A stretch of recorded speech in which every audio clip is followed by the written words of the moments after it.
அரசியலை பற்றி பொறிபறக்க பேசுனீங்க. அரசியலாக நான் புரிஞ்சுக்கிட்டேனா இல்லையான்னு எனக்கு தெரியல. பட் அரசியல்னா என்னன்னு நான் தெரிஞ்சுக்கிட்டேன். புரிகிறது வேறு, தெரிகிறது வேறு சார். அரசியலில் எப்படி இருக்கலாம், இருக்கக்கூடாது அப்படிங்கிறது கொஞ்சம் கொஞ்சமாக கற்றுக்கிட்டு இருக்கேன் சார். நம்ம பார்த்த அரசியல் வேறு, எங்கள் அப்பா இருக்கும்போது இருந்த அரசியல் வேறு. அப்பா ஏடிஎம்கேல இருந்தாங்க. அதுக்கப்புறம் திமுகலையும் அப்பா நல்ல இதில் இருந்தாங்க. அப்போ இருக்கும்போதுலேருந்தே நான் சொல்கிறது 95லேருந்தே எங்கள் அப்பாவோட அரசியல் இதை பார்த்துட்ருக்கேன். பட் இப்போ இருக்கிற விஜய் சார் வரைக்கும் இருக்கிற அரசியல் வேறு.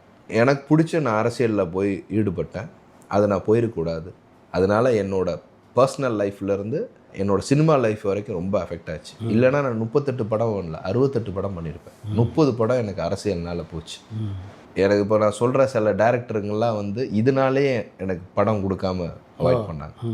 ஸோ அரசியல் ஏடிஎம்கே எனக்கு அங்கே இருக்கிற எல்லா பொலிட்டீஷியன்ஸும் ரொம்ப க்ளோஸ்னால் அவங்க கூட பழகியிருக்கேன். அங்கிள்னு பேசியிருக்கேன். பிஜேபியில் இருக்கிறவங்களும் பிஜேபியில் தான் பயணித்தேன். 7 வருஷமாக பயணித்தேன். கமல் சார் கூட அதுக்கு முன்னாடி பயணித்தேன். அஃபிஷியலாக இல்லை, அன்அஃபிஷியலாக அவர் கூட பயணித்தேன்.